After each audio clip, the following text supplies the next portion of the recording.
கர்த்தருடைய நாமத்துக்கு ஸ்தோத்திரம். இன்றைய தினத்துக்கான தேவனுடைய வார்த்தையானது கொலோசியர் 4ஆம் அதிகாரத்திலே அந்த 2வது வசனத்தை நாம் பார்க்கும் பொழுது, இடைவிடாமல் ஜெபம் பண்ணுங்கள், ஸ்தோத்திரத்துடன் ஜெபத்தில் விழித்திருங்கள் என்று சொல்லி பார்க்கிறோம். ஆகவே இந்த நாட்களில் இடைவிடாமல் ஜெபிக்கிற ஒரு காரியம், ஜெபம் என்பது தொடர்ந்து நம்முடைய வாழ்க்கையிலே இருக்கணும். வாரத்துக்கு ஒரு தடவை அல்ல. ஆகவே எப்போமாவது ஒரு தடவை தான் நான் ஜெபம் பண்ணுவேன் அப்படி அல்ல. அன்றாடம் நாம் தேவனுக்கென்று நாம் நேரத்தை ஒதுக்கணும், ஜெபம் பண்ணணும், தேவ சமூகத்தில் நாம் கடந்து வரணும்.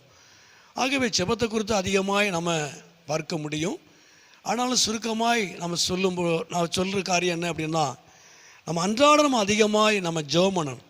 வேலைக்கு போனாலும் கூட எவ்வளோதான் நமக்கு அதிகமான வேலைகள் இருந்தாலும் தேவ சமூகத்திலே நாம் ஜெபிக்கிற நேரத்தில் நாம் ஜெபிக்க வேண்டும்.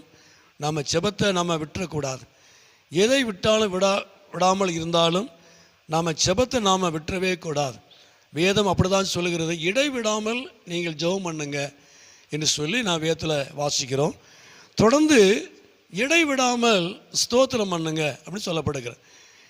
இடைவிடாமல் ஸ்தோத்திரம் பண்ணணும், தேவனுக்கு நாம் நன்றி செலுத்தணும், ஸ்தோத்திரிக்கணும், கர்த்தரை மகிமைப்படுத்தணும், அவருக்கு நன்றி செலுத்தணும். ஆகவே ஏதோ ஒரு நாள் என்று அதுவும் அல்ல, நம்ம அன்றாடம் தேவனை ஸ்தோத்தரிக்கணும், அவருக்கு நாம் நன்றி செலுத்தணும். செய்த நன்மைகளுக்காக, இன்னும் தேவன் நமக்கு செய்ய போகிற நன்மைகளுக்காக, செய்த நன்மைகளுக்காக, செய்ய போகிற நன்மைகளுக்காக நாம் தேவனை நாம் ஸ்தோத்தரிக்கணும். ஏன்னா எபேசியரில் கூட வாசிக்கிற 5:4 ஸ்தோத்திரம் செய்தலே தகும் என்று சொல்லி, அதுவே சரியானது என்று சொல்லி வேதத்தில் வாசிக்கிறோம். 2 கொரிந்தியரில் 4:15 வாசிக்கிறோம், ஸ்தோத்திரத்தினால கிருபை பெருகும் என்று சொல்லி நாம் பார்க்கிறோம். உண்மையாகவே நாம் தேவனுக்கு நாம் நன்றி செலுத்தணும், இடைவிடாமல் நன்றி செலுத்தணும். ஒவ்வொரு நாளும் தேவன் கிருபையாய் நம்மை நடத்துகிறார், கிருபையாய் நடத்தி கொண்டு வருகிறார், தேவைகளை சந்திக்கிறார், அவர் நாமத்தை மகிமைப்படுத்துகிறார். உண்மையாகவே தொடர்ந்து அவர் நம்மை நடத்துவதற்கு அவர் வல்லமையான ஒரு தேவன். அப்படிப்பட்டதான தேவனுக்கு நாம் ஸ்தோத்திரம் நாம் செய்யணும், அவருக்கு நன்றி செலுத்தணும், அவரை மகிமைப்படுத்தணும். ஸ்தோத்திரம் செய்தலே தகும் என்று சொல்லி நான் வேதத்தில் வாசிக்கிறோம்.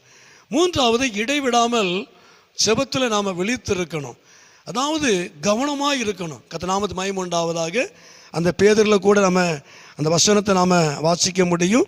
அந்த 5ஆம் அதிகாரத்தில், பேதுரு 5ஆம் அதிகாரத்தில் 8ஆம் வசனத்தில், தெளிந்த புத்தி உள்ளாயிருங்கள், விழித்திருங்கள், ஏனெனில் உங்கள் எதிராளிய பிசாசானவன் கெட்சிக்கிற சிங்கம் போல எவனை விழுங்கலாமோ என்று வகை தேடி சுற்றி திரிகிறான். ஆகவே நாட்களில் எவனை யாரை விழுங்கலாமோ என்று சொல்லி அவன் வகை தேடுகிறவன், குற்றம் கண்டுபிடிக்கிறவன், எப்படியாவது விழப்பண்ண வேண்டுங்கிற எண்ணத்தில் அவன் நாட்களில் சுற்றி திரிகிறதான ஒரு காரியம் அந்த இடத்துல வாசிக்கிறோம்.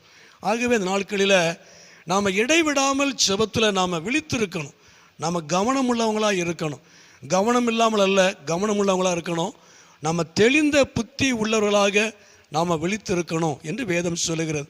அப்போ உண்மையாகவே இந்த நாட்களில் இடைவிடாமல் நாம் ஜெபிக்கணும், இடைவிடாமல் கர்த்தரை ஸ்தோத்தரிக்கணும், நன்றி செலுத்தணும், இடைவிடாமல் தெளிந்த புத்தி உள்ளவர்களாக நம்ம விழித்திருக்கணும், ஜெபத்தில் விழித்திருக்கணும்.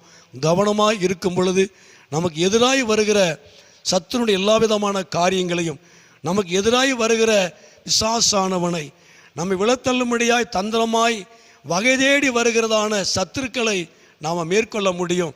ஆகவே இந்த நாட்களில் எல்லாவற்றிலையும் நாம் தெளிந்த புத்தி உள்ளவர்களாக நாம் விழித்திருக்க வேண்டும். கர்த்தர் உங்களை ஆசீர்வதிப்பார். ஜெபம். எங்களை அதிகமாக நேசிக்கிற நல்ல பிதாவே, அருமையான ஆண்டவரே, இந்த நேரத்துக்காக நன்றி செலுத்துகிற ஆண்டவரே, நாங்கள் இடைவிடாமல் நாங்கள் ஜெபிக்கிறவங்களாக, இடைவிடாமல் நாங்கள் ஸ்தோத்திரம் செலுத்தக்கூடியவர்களாக, இடைவிடாமல் நாங்கள் விழித்திருக்கத்தக்கதாக, கவனமுள்ளவங்களாக இருக்கத்தக்கதாக, தெளிந்த புத்தியுள்ளாக இருக்கத்தக்கதாக கர்த்தர் தாமே நாட்களிலே அனுக்கிரகம் பண்ணுவீராக. அப்படி நாமத்தை மகிமைப்படுத்தும், நீர் மகிமையான காரியங்களை செய்யும். இயேசுவின் நாமத்தில் ஜெபிக்கிறோம் நல்ல பிதாவே. ஆமேன், ஆமேன்.